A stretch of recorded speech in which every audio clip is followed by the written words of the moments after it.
window method involved is cutting by hand with X-Acto knife, piece by piece, and exchanging that piece with the veneer.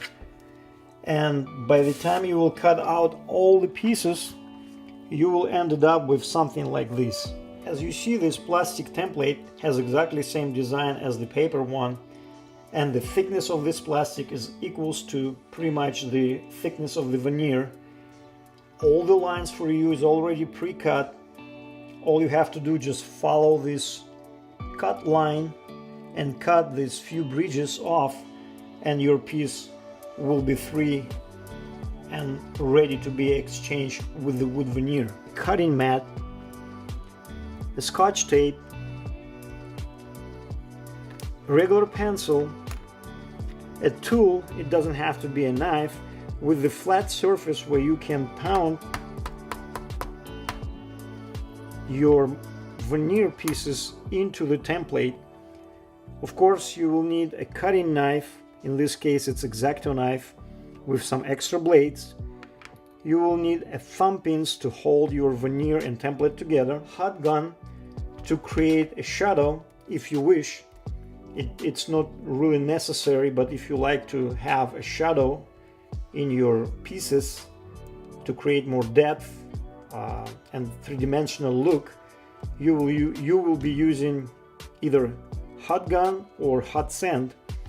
You will need to have a template with the ready design cut for you, and also you will need, very important, a veneer supply.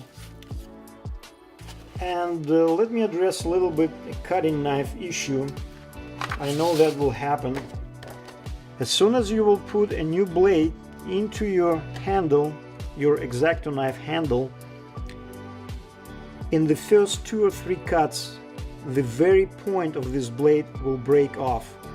Don't throw away this blade, it's still good. All you have to do is just re-sharp the very point by knocking the back side of the blade, and this knife will be good to go. Like I said, I even prefer to have this type of knife right away than this one, because you will break that point in the very first few cuts. Okay, let's start cutting our marquetry piece. We have a paper design. That design is transferred to this plastic template, just exactly identical, and at the end we'll end up with something like this or something like that.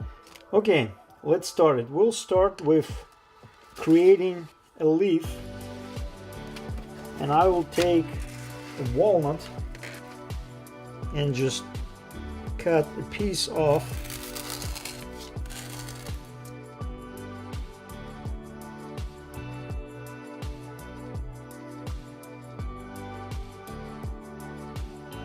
Now I let this piece to cool off.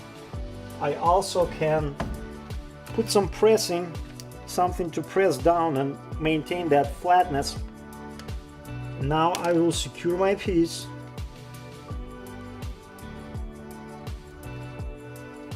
Two pins will be enough.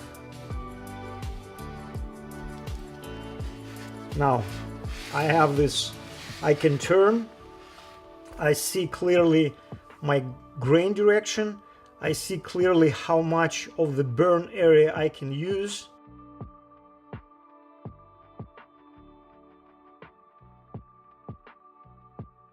You can retrace a little bit more.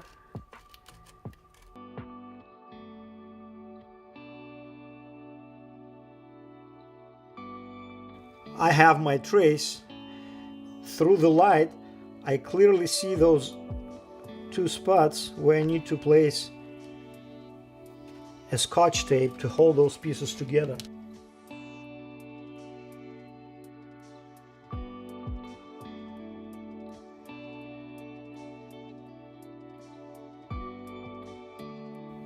The natural way of this veneer is breaking out, which I'll probably will put more tape in this area to avoid that breakage.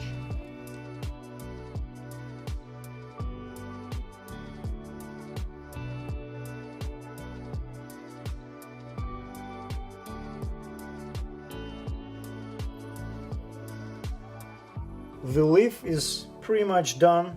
As you see, we have the burn area, which not too much, just enough to create that depth, three-dimensional look.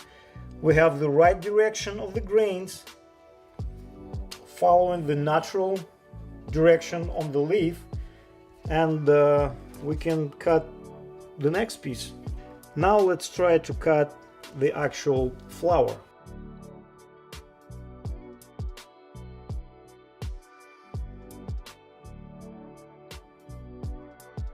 Okay, I can see the trace pretty good. We probably need to tape on the other side, this area right here and maybe right here.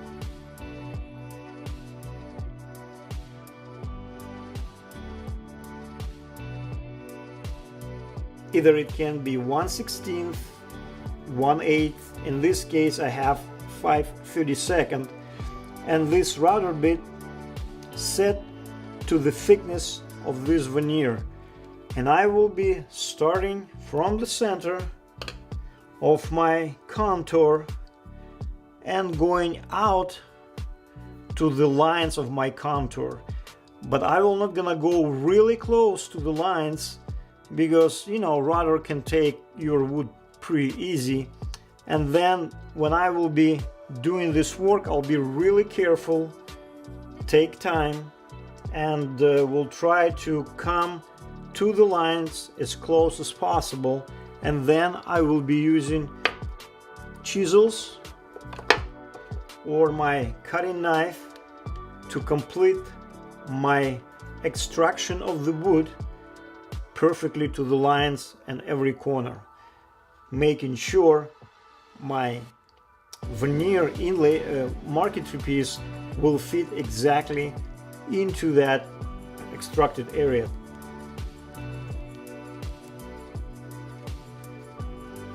Our veneer piece is absolutely free from the plastic. Right now I will go a second time and trace it a little bit deeper. I think this is the most important part, and you have to take your time to do it right and accurately. Starting from somewhere in the center and going out to the lines. Don't try to get with the router perfectly to the lines. We can scoop out the remaining part to the line with a nice and sharp chisel.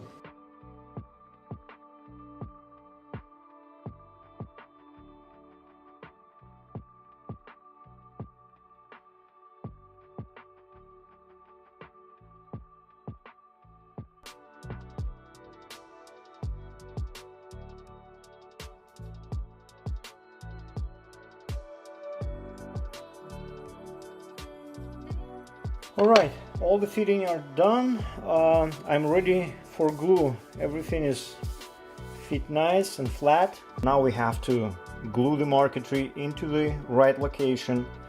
I'll be applying glue only in the notch out area.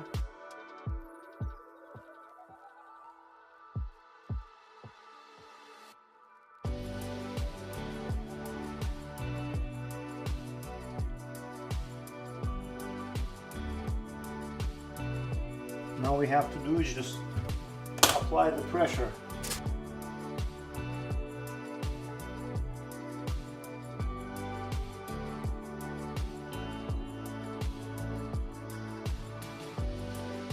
Okay, now we have to peel off all the Scotch tape.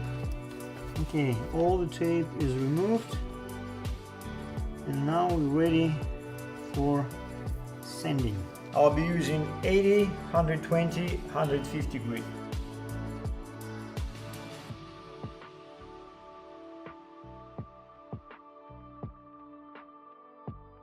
When you will be sanding, please try to be very careful and do not sand through the veneer. You know, the thickness of veneer is very thin,